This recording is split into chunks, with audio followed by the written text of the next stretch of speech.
Hello everyone, कैसे हैं आप सब। आज का जो टॉपिक जो है हमारे डिस्कशन के वो है स्कीम्स एंड योजना। तो पूरे हफ्ते की स्कीम्स और योजना के ऊपर जो करंट अफेयर्स आए हैं उन सभी के बारे में हम आज के इस वीडियो में डिस्कस करने वाले हैं, जो कि आपके एग्जाम पॉइंट ऑफ व्यू से बहुत ही इंपॉर्टेंट है और जो भी आप कम्पिटिटिव एग्जाम्स के लिए प्रिपरेशन कर रहे हैं उन सब के लिए भी बहुत ही फायदेमंद होगा। तो इस वीडियो को जो है एंड तक ज़रूर देखिएगा। और अभी तक अगर आप लोगों ने हमारा चैनल सब्सक्राइब नहीं किया है तो प्लीज़ सब्सक्राइब कर लीजिए और साथ ही साथ बेल आइकन भी दबा दीजिए ताकि आपको अगला नोटिफिकेशन मिल सके। तो चलिए आज का डिस्कशन शुरू करते हैं। तो आज का पहला जो टॉपिक जो है, यूपी कैबिनेट ने जो है शहरी प्रवासियों और गरीबों के लिए जो है किफ़ायती किराए की आवास प्रदान करने की योजना को मंजूरी दी है। तो ये उसी से रिलेटेड टॉपिक है। तो अभी 26 मार्च 2021 को उत्तर प्रदेश के मंत्रिमंडल ने जो है मुख्यमंत्री योगी आदित्यनाथ की अध्यक्षता में शहरों में रहने वाले जो गरीब लोगों के लिए जो है किफ़ायती किराए के आवास की पेशकश करने के लिए सस्ती किराए के आवास और परिसर यानी कि ARHS योजना जो कि एक स्कीम है उसको मंजूरी दी है।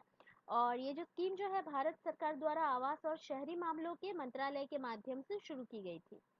इस योजना के तहत जो है परियोजना का उपयोग कम से कम 25 सालों के लिए शहरी प्रवासियों, गरीब या निम्न आय वर्ग की श्रेणियों के लिए किराए पर लेने के लिए किया जाएगा।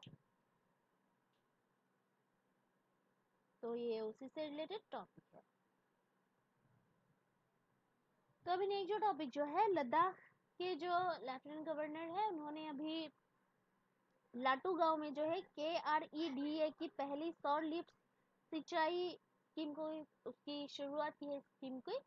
तो ये उसी से रिलेटेड टॉपिक है। तो लद्दाख के उपराज्यपाल RK माथुर ने जो है कारगिल के लाटू गांव में अभी कारगिल अक्षय ऊर्जा विकास एजेंसी KREDA की पहली सौर समर्थित लिफ्ट सिंचाई योजना का जो है उद्घाटन किया है। और ये नियंत्रण रेखा का अंतिम गांव है। KREDA ने जो है 50 किलोवाट सोलर फोटोवोल्टिक प्लांट के साथ 41 हॉर्स पावर सबमर्सिबल पंप को जो है सफलतापूर्वक स्थापित और चालू कर दिया है, जिससे कि यह लद्दाख में सोलर लिफ्ट इरिगेशन सिस्टम का पहला प्रोटोटाइप बन गया है, जो कि लद्दाख स्वायत्त पहाड़ी विकास परिषद यानी कि LAHDC के सहयोग से बनाया गया है। तो ये उसी से रिलेटेड टॉपिक है।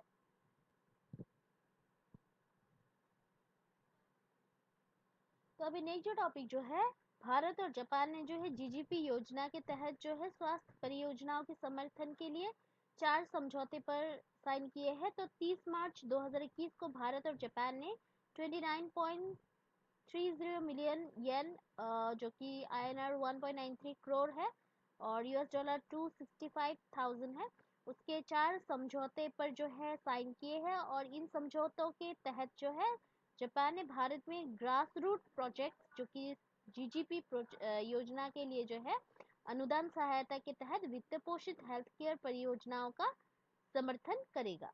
और भारत जो है एशिया में बांग्लादेश और वियतनाम के अलावा जापानी ऑफिशियल डेवलपमेंट असिस्टेंट ODA का सबसे बड़ा प्राप्तकर्ता है। तो ये उसी से रिलेटेड टॉपिक है।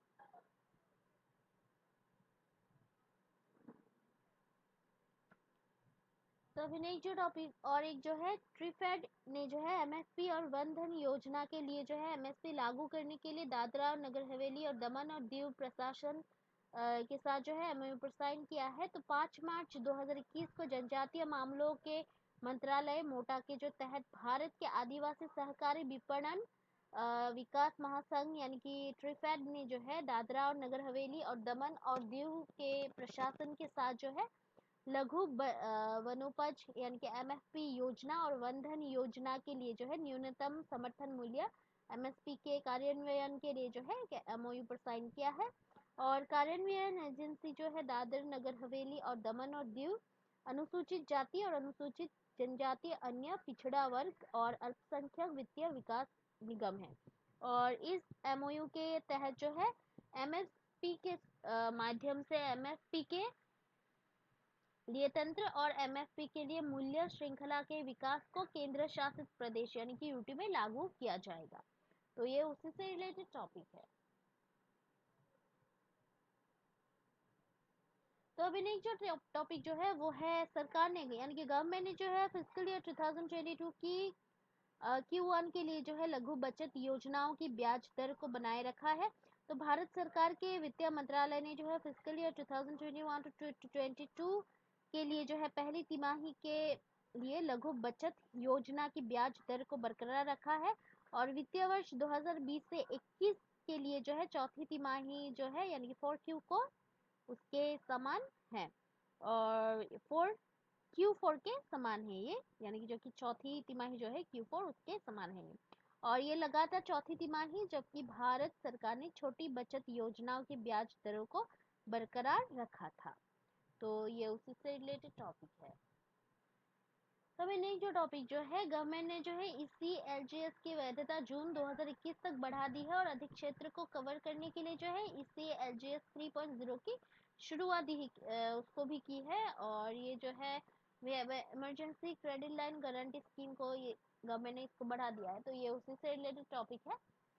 तो अभी वित्त मंत्रालय ने जो है emergency credit line guarantee scheme इसी एलजीएस की वैधता को जो है 30 जून 2021 तक 3 महीने के लिए या ऐसे समय तक बढ़ाया है जिसकी इस योजना के तहत जो है आईएनआर 3 लाख करोड़ जो कि लक्ष्य क्रेडिट लाइन है उसकी राशि मंजूर की गई है और इसके अतिरिक्त जो है इसी एलजीएस के दायरे को इसी एलजीएस 3.0 की शुरुआत के माध्यम से चौड़ा किया गया है। इसी एलजीएस 3.0 आतिथ्य यात्रा और पर्यटन अवकाश और खेल क्षेत्र में व्यावसायिक उद्यमों को शामिल करता है और वैधता का विस्तार इसी एलजीएस 1.0 2.0 और 3.0 के लिए लागू है। और ये जो स्कीम जो है इसके तहत अभी संवितरण की अंतिम तिथि जो है 30 सितंबर 2021 तक बढ़ा दी गई है। तो ये उसी से रिलेटेड टॉपिक है। तो अभी नेक्स्ट जो टॉपिक जो है केंद्रीय मंत्रिमंडल ने जो है आईएनआर 10,900 करोड़ के परिव्यय के साथ जो है खाद्य प्रसंस्करण उद्योग के लिए पीएलआई योजना को मंजूरी दी है। तो अभी 31 मार्च 2021 को जो है प्रधानमंत्री नरेंद्र मोदी की अध्यक्षता में केंद्रीय मंत्रिमंडल ने जो है आईएनआर 10,900 करोड़ के कुल परिव्यय के साथ जो है केंद्रीय क्षेत्र योजना production linked incentive scheme for food processing industry PLISFPI को जो है मंजूरी दी है और इस योजना के प्रमुख जो उद्देश्य जो है वैश्विक खाद्य विनिर्माण चैंपियन का जो है निर्माण और अंतर्राष्ट्रीय बाजारों में जो है भारतीय खाद्य उत्पादों का समर्थन करना। इसकी अवधि जो है 2021 से 22 तक है और उससे जो है 2026 से 2027 तक 6 साल की अवधि है इसकी। और कार्यान्वयन जो है एक अखिल भारतीय आधार पर लुढ़का और प्रोजेक्ट मैनेजमेंट एजेंसी पीएमए के माध्यम से लागू किया जाएगा। और ये जो है एन 33,494 करोड़ के प्रसंस्कृत खाद्य उत्पादन उत्पन्न करने के लिए प्रसंस्करण क्षमता के विस्तार की सुविधा प्रदान करेगा और इसे जो है 2026 से 27 तक जो है लगभग 2.5 लाख जो लोग जो है उनके लिए रोजगार पैदा होने की उम्मीद है। तो ये उसी से रिलेटेड टॉपिक है। तो आज के लिए इतना ही है। कल हम फिर मिलते हैं नया टॉपिक के पूरे हफ्ते के करंट अफेयर्स के साथ। तब तक के लिए जो है हमारा चैनल देखते रहिएगा। लाइक शेयर और सब्सक्राइब करना प्लीज मत भूलिएगा। कोई अगर सुझाव हो तो कमेंट करना प्लीज मत भूलिएगा क्योंकि आपका जो सपोर्ट है वो हमें बहुत ही मोटिवेट करता है हार्ड वर्क करने के लिए। तो please keep watching our videos, like share and subscribe. Take care. Jai Hind.